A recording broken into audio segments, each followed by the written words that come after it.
My name is John Whitmore, and for most of my adult life, I thought I had it all figured out. At 26, I was the youngest partner in a mid-sized Chicago real estate firm. My days were filled with meetings in glass-walled offices, late-night strategy calls, and a revolving door of clients who wanted to shake my hand because they knew I could make them richer. And honestly, I liked that life. The expensive suits, the corner office with the skyline view, the way people respected me because of my title and bank account. I was that guy, or so I thought. It all started on a rainy Thursday morning at O'Hare International Airport. I had just wrapped up a business trip in Miami and was flying back to Chicago. My flight was delayed, and the waiting area was packed. I was scrolling through emails when I noticed her. She sat 2 seats away, wearing a faded denim jacket and holding a worn-out paperback. Her hair was pulled into a messy bun, but there was something about her, this calm, unbothered air in the chaos around her. She caught me looking and smiled. Just a small, polite smile, but it felt like it landed directly in my chest. "You fly often?" she asked, tilting her head. "Too often," I replied. "You?" She shook her head. "First time in 3 years. Flying home to Chicago." That surprised me. She didn't look like the typical traveler I saw at the airport. No laptop bag, no carry-on stuffed with business clothes. Just a small duffel and that book in her lap. We started talking. Her name was Ellie Carter, 20 years old. She'd been living in a small town in Indiana, working at a local diner to help her mom pay rent. She was coming back to Chicago to figure things out, as she put it. I don't usually open up to strangers, but there was something about her that made conversation easy. She was funny, in this dry, effortless way, and she looked me straight in the eye when she spoke.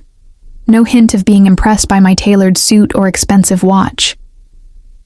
When our flight finally landed in Chicago, it was past midnight. Ellie had planned to take the train, but I couldn't let her wander into the city that late with her worn duffel. "Let me give you a ride," I offered. She hesitated but agreed.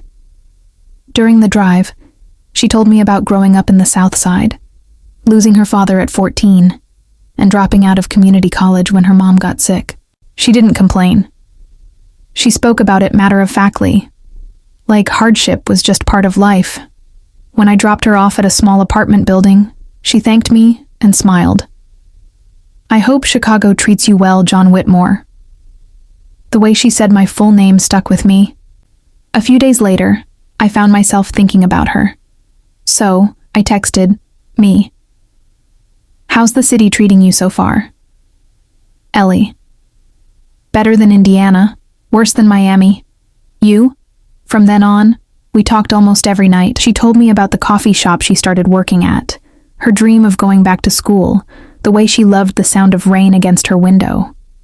I told her about the insane deals I was working on, my favorite spots in Chicago, and, without meaning to, about my fear of losing everything I'd built.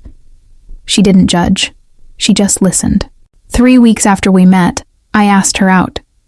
No fancy dinner or rooftop cocktails, just pizza at Giordano's and a walk along the Chicago River. Ellie laughed a lot that night. I did too. She had this way of making the city feel less like a battlefield and more like a home. When I dropped her off, I kissed her. It wasn't planned. It just happened. And it felt right. Over the next 6 months, Ellie became a constant in my life. She didn't care about the cars I drove or the suits I wore. She cared about the nights I was too tired to talk, but still showed up at her apartment with takeout. She cared about my bad days, not just the good ones. My colleagues teased me. "The boss is dating a barista," they'd joke. But I didn't care. I was falling for her. Hard. What I didn't know was that life was about to test us, in a way neither of us saw coming. For months, everything between Ellie and me felt effortless. She grounded me. She reminded me that there was more to life than chasing deals and obsessing over numbers on a spreadsheet. But in business, even the strongest foundation can crack overnight. It started with a phone call from my partner, Greg, One cold January morning, "John, we have a problem," he said, his voice tight. A major deal, one we'd been working on for nearly a year, had collapsed. The investor backed out last minute, citing market uncertainty. The fallout wasn't just the loss of that deal. It triggered a chain reaction. Other investors got spooked. A project in development stalled. Suddenly, we were bleeding money. I thought I could fix it. I'd saved the company before. But this time, the losses were too deep, and the debts too high. 3 weeks later, the board voted me out. It was surreal.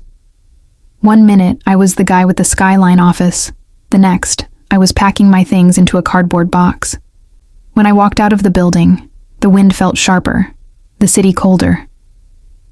That night, I went to Ellie's place. I didn't want to tell her, not yet.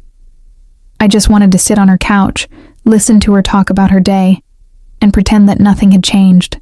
But she noticed immediately. "You're quiet," she said. "Something happened?" I hesitated, then told her everything. Her face softened, and she took my hand. "We'll figure it out. It's just money, John. You still have me." And for the first time that day, I felt like maybe I could breathe again. The weeks that followed were rough. I sold my car. I moved out of my luxury condo into a smaller, modest apartment in Lincoln Park. I started applying for jobs, something I hadn't done since college. Ellie was supportive at first. She came over, cooked dinner, and reminded me to keep going. But slowly, I began to notice changes. She started working longer shifts at the coffee shop. She was too tired to meet up some nights, and when we did see each other, her phone buzzed more than usual. One night, I asked, "Is everything okay between us?" She forced a smile. "Yeah, just stressed about work." I wanted to believe her, but the distance between us was growing, and I couldn't ignore it. It happened on a Friday night. I'd been invited to a small networking event, nothing like the high-profile galas I used to attend, but I thought it could help me get back on my feet. I asked Ellie to come with me. She sighed. "I don't think that's a good idea." "Why not?" I asked. She looked away. "John, I can't do this anymore. The late-night worries, the uncertainty, you not being the man I met." Her words hit harder than any boardroom betrayal. "So, you only loved me when I was on top?" I asked, my voice breaking. She didn't answer. She just grabbed her coat and left. For the next few weeks, I tried to bury myself in job applications and freelance work. But the truth was, losing Ellie hurt more than losing my company. I thought I'd never hear from her again. Until one rainy afternoon, someone knocked on my door. It wasn't Ellie. It was someone I hadn't seen in years. When I opened the door, I froze. Standing there, drenched from the rain, was Maya. Maya had been my college friend, the kind of person who could make a room warmer just by walking into it. We hadn't spoken in years. She'd moved to Boston, built a quiet life, and I'd gotten lost in the chaos of my career. "John?" she said, smiling faintly. "I was in town for a conference. I heard about everything. Thought I'd check in." Her timing felt strange, almost like the universe had sent her. An unexpected comfort. I invited her in, made coffee, and for the first time in weeks, I found myself talking without holding back. I told her about losing the company, losing Ellie, and how it felt like my entire identity had been stripped away. She listened, really listened. No judgment, no pity, just quiet understanding. "You know," she said, "I never cared about the John who had the corner office.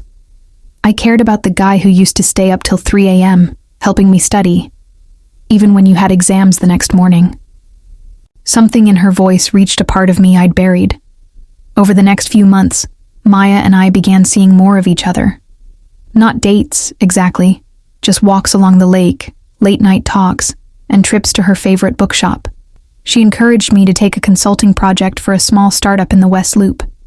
It wasn't glamorous, but it was honest work. And it reminded me why I'd loved business in the first place. "Ellie?" She reached out once. A text. Hope you're doing okay." I never replied. Not out of anger, but because I no longer felt the need to. One evening, Maya and I sat in my tiny kitchen, eating takeout from a Thai place she loved. The rain tapped against the window just like the night she'd first shown up. "You've changed, John," she said. I laughed. "Lost everything.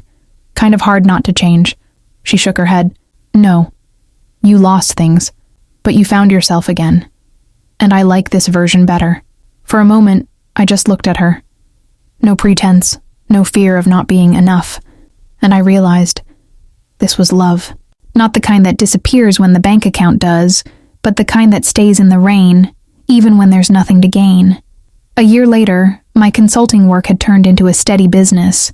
I wasn't the man on magazine covers anymore, but I was happier. And every morning, Maya's sleepy smile reminded me why. Ellie had been my lesson. Maya was my truth. And I finally understood. The right person doesn't love you for what you have. They love you for who you are when you have nothing at all. The end.